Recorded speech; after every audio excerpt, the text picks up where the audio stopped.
낮에는 컨닝하고 밤에는 방언 기도.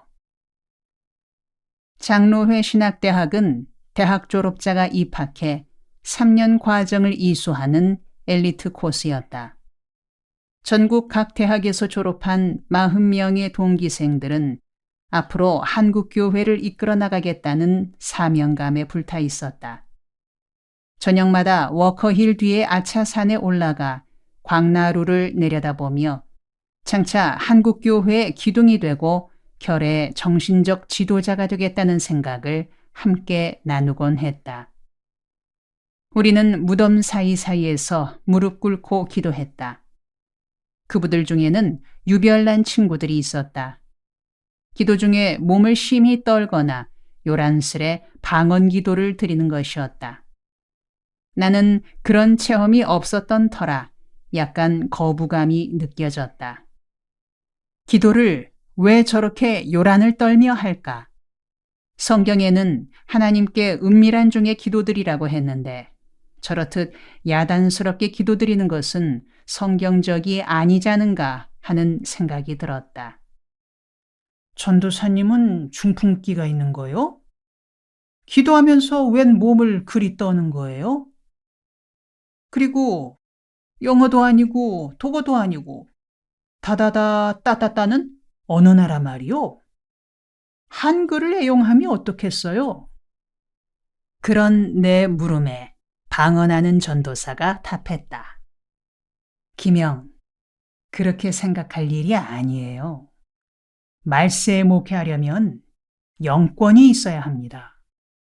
영권을 받으려면 방언 기도가 제일입니다.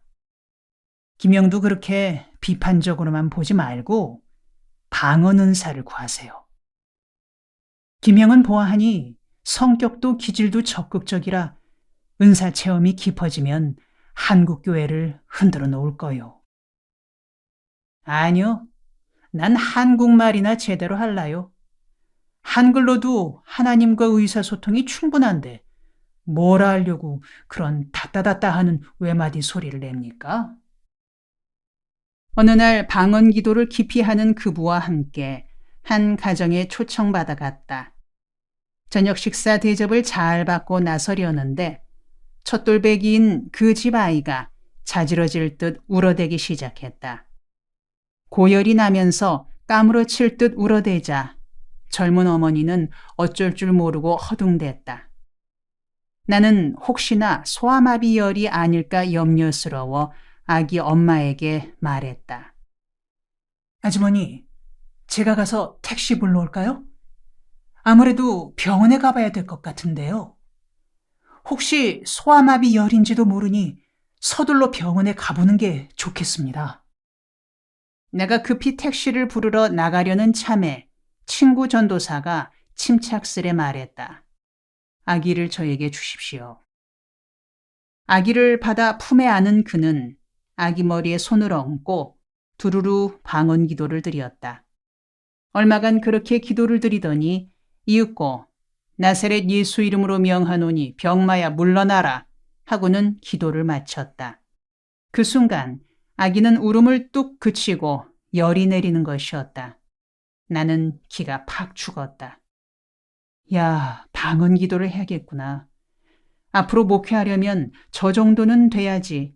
나처럼 택시 불러올까요 하는 수준으로는 곤란하겠구나 하는 생각이 들었다. 그날 저녁 나는 그 친구의 방을 찾아갔다. 그리고 솔직하게 사정했다. 형, 나도 방언 기도 할 수 있게 지도 좀 해주시오.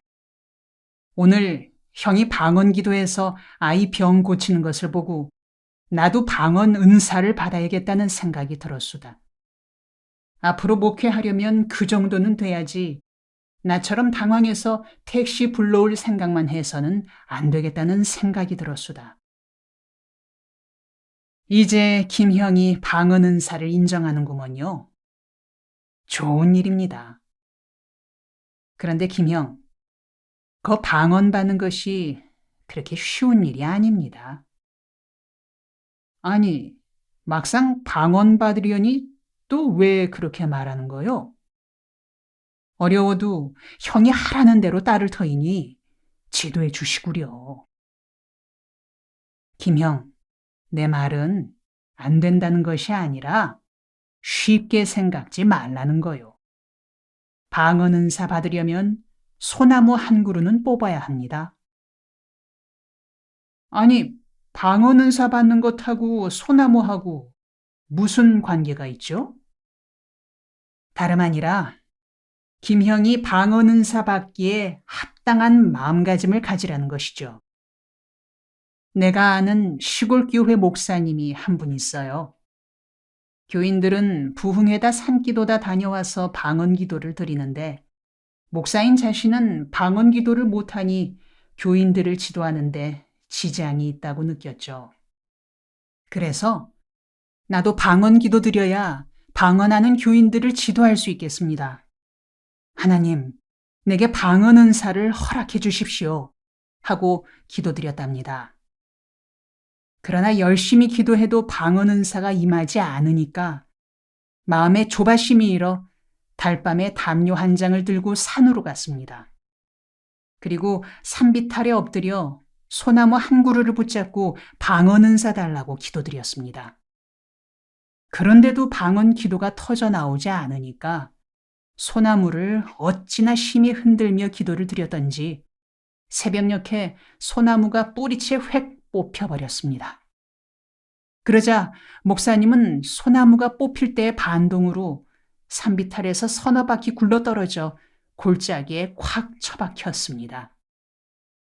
그런데 골짜기에 처박히는 바로 그 순간에 방언이 탁 터졌답니다. 그러니 김영도 방언 은사를 받으시려면 그만큼 간절히 구하라는 것입니다. 나는 그 말이 이해가 갔다. 그래서 나도 소나무 한 그루 뽑기로 마음먹었다. 마음은 그렇게 먹었으나 주중에는 공부하고 주말에는 교회를 섬겼기에 소나무 뽑을 만한 시간이 나지 않았다. 고심하던 끝에 공휴일을 이용하기로 하고 5월 5일 어린이날을 디데이로 잡았다. 그리고 준비 기도를 먼저 드렸다. 하나님 아버지, 간절히 기도드립니다. 저도 은사를 받아 능력 있는 목회자가 될 바탕을 닦아 나가야겠습니다. 방언 은사, 병 고치는 은사를 함께 받아 능력 있는 종이 되어야겠습니다. 5월 5일에 산기도를 가겠습니다. 산에 가서 소나무가 뽑히도록 간절히 기도드리겠사오니 그날 방언을 주시옵소서. 주실 줄 믿고 기도드립니다. 5월 5일이 되자 나는 아침 일찍 서둘러 청와대 뒤편을 돌아 삼각산의 특별 기도원으로 갔다.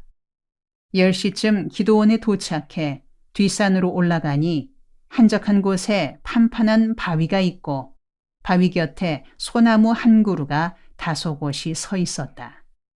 나는 바위를 덮고 있는 낙엽 위에 무릎을 꿇고 소나무를 두 손으로 잡은 채 기도하기 시작했다. 여호와 아버지, 오늘 이 자리에서 방언 주실 줄 믿습니다. 방언 주시지 않으면 이 자리에서 움직이지 않겠습니다. 방언을 주셔야만 이 자리에서 일어나겠습니다.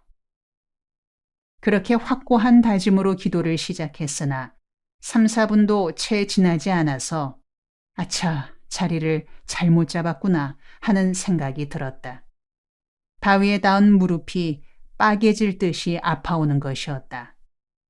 방석이나 담요를 깔고 앉았어야 하는데 무식하면 용감하다고 낙엽 쌓인 것만 의지하고 그냥 앉아놓으니 그 통증을 배겨내기 힘들었다. 그러나 방언 주시지 않으면 이 자리에서 움직이지 않겠다고 다짐하는 기도를 드린 터여서 취소할 수도 없었다. 나는 이를 악물었다. 아파도 그냥 참자. 그냥 참고 기도드리면 하나님께서 기특하게 여기시고 방언 주시겠지.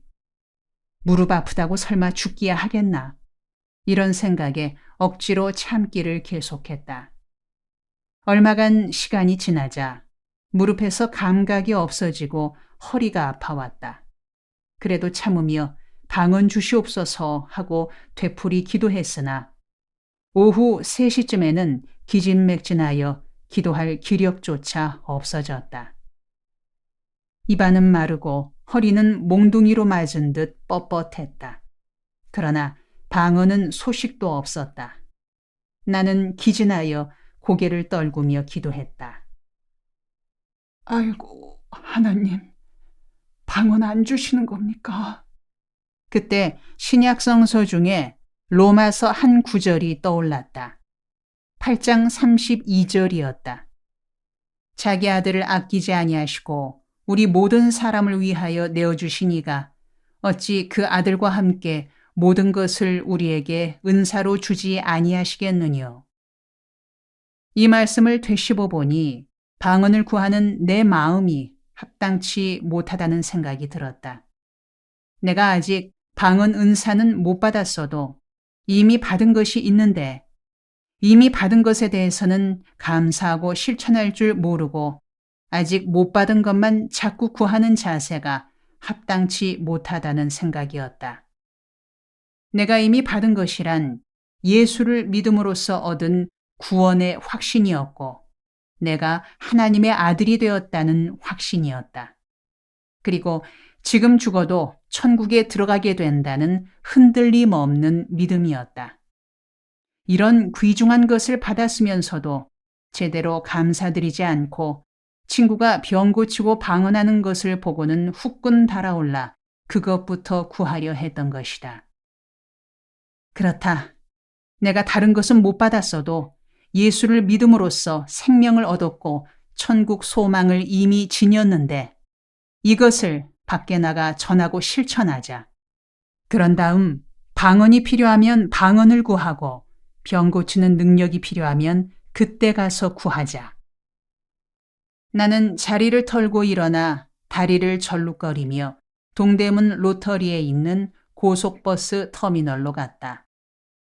터미널 휴게실에는 부산 가는 손님들이 버스를 기다리고 있었다. 나는 빈 의자에 신발 벗고 올라서서 웅변조로 전도 설교를 시작했다. 여러분, 장거리 여행을 앞두시고 잠시 귀를 빌려주시기 바랍니다. 여러분, 고속도로는 사망길이요. 예수 그리스도는 생명길입니다. 여러분, 예수를 믿음으로써 생명을 누리십시오. 바로 지금입니다. 지금이 여러분께서 생명을 선택할 때입니다. 내가 열을 올려 침을 튀기며 전도 연설을 하고 있는데 터미널 경비원이 오더니 무조건 내 멱살부터 잡았다. 그리고 나를 치려는 듯 한쪽 손을 들어올리며 말했다. 이 자식이 뭐요 어쩌고 어째? 고속도로가 사망길이라고? 야 임마, 너 누구 회사 망하라고 악 쓰는 거냐? 아이고 선생님, 내가 말을 잘못했습니다. 지가 예수가 생명인 것을 강조하다 보니 말에 실수가 있었습니다. 뭐이라고? 선생이라고? 난 너 같은 제자 가르친 적이 없어. 예수쟁이들은 입만 살아가지고서. 아니, 잘못했다는데 왜 이러세요? 이 손 좀 풀어주세요.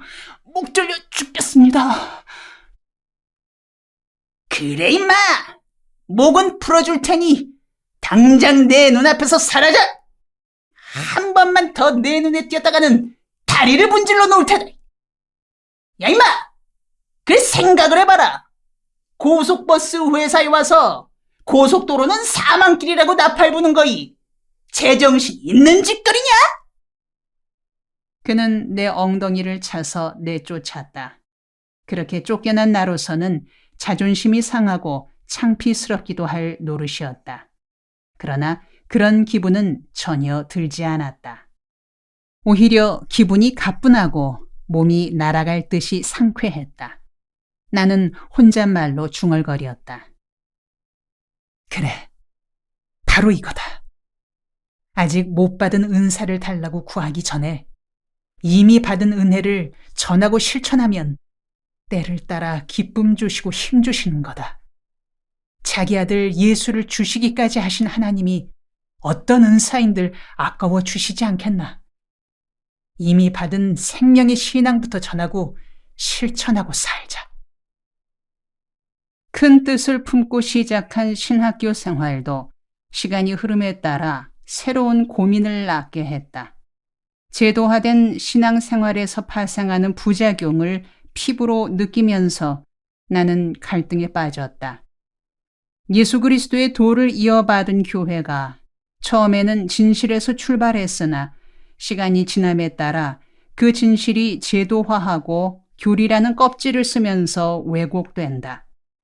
출발하던 때의 진실은 약화되고 교리의 껍질이 점차 두터워져 가다가 드디어 그 껍질이 인간 영혼을 구속한다.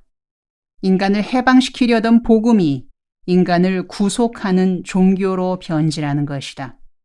그런 증상이 가장 실감나게 느껴지는 곳이 신학교인 듯했다. 신학교에 들어간 후 첫 시험을 치르면서부터 갈등이 시작되었다. 동급생들 중에 커닝하는 동료들이 상당수 있음을 보게 되면서부터였다. 나는 커닝에 몰두하고 있는 동급생들의 모습을 보고 아연실색했다.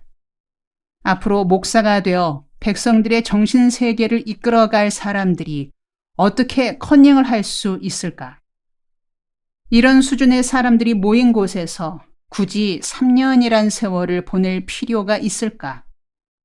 이런 생각을 하며 나는 고개를 갸우뚱하곤 했다. 내가 몸담은 신학교는 아차산의 터를 잡고 있었다.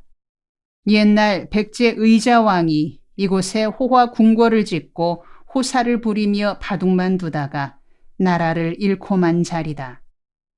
아차산 한편에는 워커힐이 있고 다른 한편에 신학교가 있었다.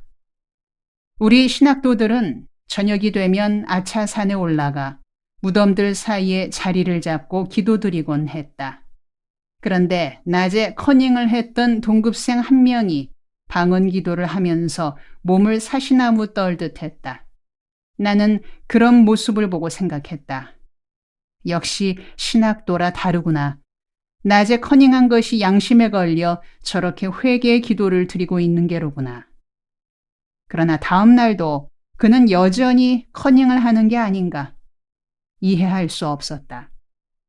낮에는 커닝하고 밤에는 방언 기도하고 도대체 어떻게 된 걸까? 그는 신학교를 졸업할 때까지 커닝을 했다. 그런 그를 몇 년 전 서울에서 우연히 만났다. 서울 중심가에서 3, 4천 명이 모이는 교회에 담임 목사로 있었다. 졸업 후 20여 년 세월이 흐른 뒤라 반갑게 인사를 나누었다. 그런데 그는 인사할 때 허리를 앞으로 숙이는 게 아니라 뒤로 젖히며 말했다. 허허, 김준호 목사, 오랜만이야. 할렐루야. 그는 할렐루야를 말할 때 목에서 가래 끓는 소리를 내며 알렐루야로 발음했다. 그런 음성을 들으니 예전에 커닝하던 그의 모습이 떠올랐다. 나는 20년 전에 커닝하던 사람이 그간의 목사 노릇하느라고 목소리가 같구나 하는 생각이 들어 말을 건넸다. 아니, 이 목사 목에 부스럼 났나? 왜 목에서 개구리 우는 소리가 나는겨? 김 목사는 여전하구먼. 할렐루야. 나는 쓴 웃음을 지으며 개구리 목사와 헤어졌다. 종교인에게 가장 큰 적은 위선이다. 자기 기만이다. 종교의 위선이 털을 잡을 때 인간 정신은 녹슬고 존벌레가 생기게 마련이다. 그런 연후에는 종교의 이름으로 자기를 속이고 하늘을 속인다. 나아가 서로가 서로를 속인다. 기독교 역시 그 점에서 예외일 수 없었다. 신학교 안의 위선적인 분위기 때문에 내 갈등은 깊어갔다. 여기까지 오는데 얼마나 큰 값을 치렀던가.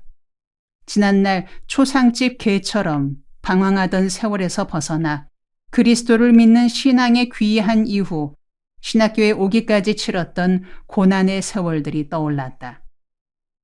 나는 신학교에 입학하는 것으로 모든 방황과 고뇌가 끝나고 평정과 환희의 세계가 펼쳐질 것이라고 생각했다. 그러나 막상 여기에 도달해 보니 역시 인간이 모이는 곳이었다. 그렇게 몇 달간 고민하다가 마침내 결심했다. 목사라는 직업인이 아니라 순수한 인간으로서 그리스도의 사랑을 실천하겠다는 결심이었다. 목사라는 칭호를 가질 때 거기에 타성과 위선이 따르게 마련이다. 그러니 아무 것에도 매이지 말고 누구에게도 거리낌 없는 맨몸으로 살자. 그래서 나를 필요로 하는 이웃을 찾아 그들과 더불어 사는 길을 찾자. 덴마크의 철학자 키에르케고르가 말했던가, 자신이 목숨 걸고 추구하는 철학의 최종 목표는 어떻게 신 앞에 단독자로 설 수 있을까? 어떻게 맨몸으로 신 앞에 설 것인가의 문제라고. 나도 그렇게 한번 살아보자. 목사니 교판이 하는 부질없는 껍질을 벗고 순수하게 벗은 몸으로 예수가 살았던 모습 그대로 한번 살아보자. 그렇게 다짐한 나는 신학교를 떠나기로 했다. 2학기 기말 시험이 시작되는 날 짐을 싸서 대구로 내려갔다. 동급생들이 진심으로 만류했으나 나는 단호히 말했다. 자네들은 머물러라. 나는 떠난다. 머무르는 자네들이 나쁘다는 것이 아니다. 다만 나는 나 자신에게 진실해지고 싶을 따름이다. 나는 직업적인 성직자로 살기를 포기한다. 나는 길가의 잡초처럼 민중들 속에서 살아가고 싶다. 그들과 함께 울고 웃고 고민하며 살고 싶다.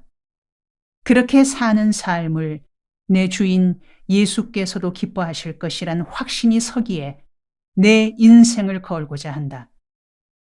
입으로 설교하는 목사가 아니라 온몸으로 증거하는 예수의 제자가 되고 싶을 따름이다.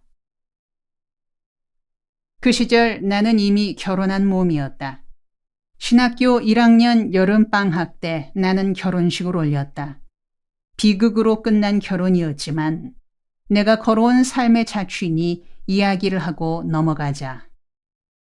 아내된 여성을 만난 것은 내가 계명대 철학과에 다닐 때였다. 이화여대 사회사업과 졸업반으로 가정부를 셋이나 둔 부잣집 딸이었다. 몇 번 만나는 사이에 서로 사랑을 느낀 우리는 신학교에 함께 입학하게 되었다. 처가에서는 그녀가 나와 사귀는 것을 극단적으로 반대했다. 반대하는 이유인즉슨 귀한 딸을 그런 백수 건달에게 시집 보낼 수 없다는 것이었다. 어떻게나 반대가 심했던지 그녀는 다른 도리가 없어 나를 따라 신학교에 입학했고 당연히 친정과는 관계가 끊어지고 말았다. 우리는 여름 방학 때 결혼식을 올렸다. 가나안 농군 학교에서 김용기 장로님의 주례로 결혼식을 올린 우리는 신혼여행 갈 비용조차 없어 기차를 타고 인천으로 가서 한 여인숙에 묵으며 첫날 밤을 보냈다. 지난 날들을 차분한 마음으로 되돌아보면 처가에서 그렇게 반대했을 때 부모의 뜻을 거스르지 말았어야 했다는 생각이 든다. 나는 결혼을 앞둔 후학들에게 내 경험을 바탕으로 이렇게 권한다. 그래도 자식을 가장 사랑하는 것은 부모님이다. 웬만하면 부모님의 뜻을 거스르며 결혼할 것 없다. 최소한 부모님을 설득할 때까지 기다리는 게 좋다. 그리고 그 기간을 서로의 사랑과 마음가짐을 제3 되새겨보는 기회로 삼는 것이 좋다. 이런 충고는 나 자신이 살아오는 동안 몸소 겪었던 시행착오를 거쳐 체득한 경험을 통해 우러나온 것이다.